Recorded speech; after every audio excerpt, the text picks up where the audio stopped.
ہر مومن تو لازماً مسلم ہے، ہر مسلم لازماً مومن نہیں ہے۔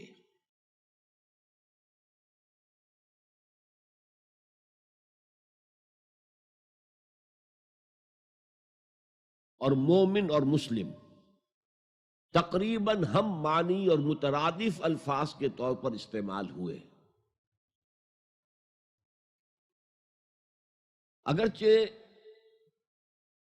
ایمان کا زیادہ تعلق انسان کے باطن سے ہے، اس کے ذہن سے ہے، قلب سے ہے، اور اسلام کا زیادہ تعلق اس کے عمل سے ہے۔ تاہم جس شخص کے دل میں ایمان ہے اور عمل میں اسلام ہے، اسے آپ مومن کہیں یا مسلم کہیں، کوئی فرق واقع نہیں ہوتا۔ Call the rose by any name, it will smell as sweet۔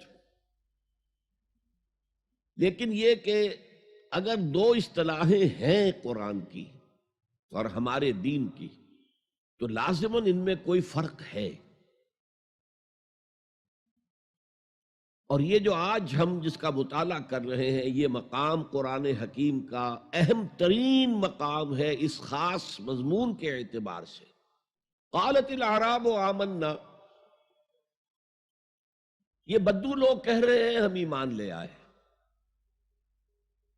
قل لم تؤمنوا، اے نبی ان سے کہہ دیجئے تم ایمان ہرگز نہیں لائے ہو، ولیکن قولوا اسلمنا، ہاں یوں کہو کہ ہم اسلام لے آئے ہیں، یا ہم نے اطاعت قبول کر لی ہے، ہم نے سرنڈر کر دیا ہے، اسلام کی، اسلامی ریاست کی بالادستی قبول کر لی ہے۔ ولیکن قولوا اسلمنا، اور اب دیکھیے نہایت تاکیدی نفی پہلے ہو چکی ہے، لم تؤمنوا، پھر مزید تاکید ولما يدخل الایمان فی قلوبکم، ابھی تک ایمان تمہارے دلوں میں ہرگز داخل نہیں ہوا۔ یہ مقام ہے جہاں ان دونوں چیزوں کو بالکل علیحدہ کر کے ایک دوسرے کے مقابل میں لے آئے ہیں۔ ثابت ہوا ایمان کچھ اور ہے، اسلام کچھ اور ہے۔ ذرا نوٹ کر لیجئے کہ قرآن مجید میں یا اسلام کی اصطلاحات میں تین جوڑے ایسے ہیں کہ جن میں عام اور خاص کی نسبت ہے۔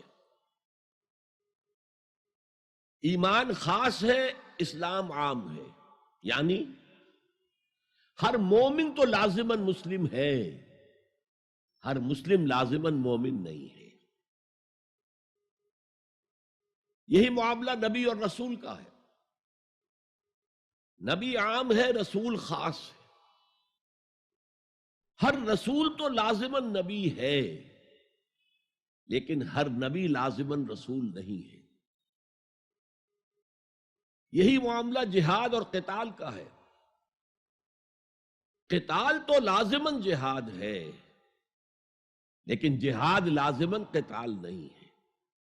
تو ایمان کی جگہ اسلام، اسلام کی جگہ ایمان، یہ استعمال کیے جا سکتے ہیں۔ اور جیسا کہ میں نے شروع میں کہا، یہ دونوں تقریباً قرآن کے عام اسلوب کے اعتبار سے مترادف رحمانی الفاظ ہیں، لیکن یہاں انہیں بالکل علیحدہ کر دیا گیا ہے۔ قالت الاعراب آمنا قل لم تؤمنوا ولكن قولوا اسلمنا ولما يدخل الايمان في قلوبكم۔ اب ذرا پس منظر سمجھیے کہ یہ کون لوگ تھے جن سے یہ کہا جا رہا ہے۔ دیکھیے آپ کو معلوم ہے کہ ابتدا میں جب کہ حضور ابھی مکہ میں تشریف فرما تھے، تو جس شخص کے دل میں ایمان یقین کے درجے میں آ جاتا تھا، صرف وہی کہتا تھا اشہد ان لا الہ الا اللہ واشہد ان محمد رسول اللہ۔ گویا کہ ایمان پہلے آتا تھا، اسلام بعد میں آتا تھا، اس لیے کہ انہیں معلوم تھا کہ اسلام کے اعلان کا مطلب کیا ہوگا۔ گویا کہ اپنے معاشرے کو میں چیلنج کر رہا ہوں، اپنے خاندان سے ہی نہیں، اہل و عیال سے بھی کٹ جانے کے لیے تیار ہوں۔ جو شخص اس حد تک یقین کا حامل ہو جاتا تھا، وہ پھر اسلام کا اعلان کرتا تھا۔ لیکن رفتہ رفتہ صورت بدلی، خاص طور پر ہجرت کے فوراً بعد۔ آپ کو معلوم ہے کہ وہاں اللہ تعالیٰ نے ایسے حالات اور اسباب پیدا کر دیے کہ جو دو قبیلے وہاں پر اصل عرب قبیلے آباد تھے، اوس اور خزرج، ان دونوں کے تمام اکابر ایمان لے آئے. اور قبائلی زندگی کا معاملہ آپ کو معلوم ہے کہ اگر سرداروں نے ایمان قبول کر لیا تو پھر دونوں قبیلوں نے ایمان قبول کر لیا. لیکن یہاں کیفیت اب وہ نہیں تھی.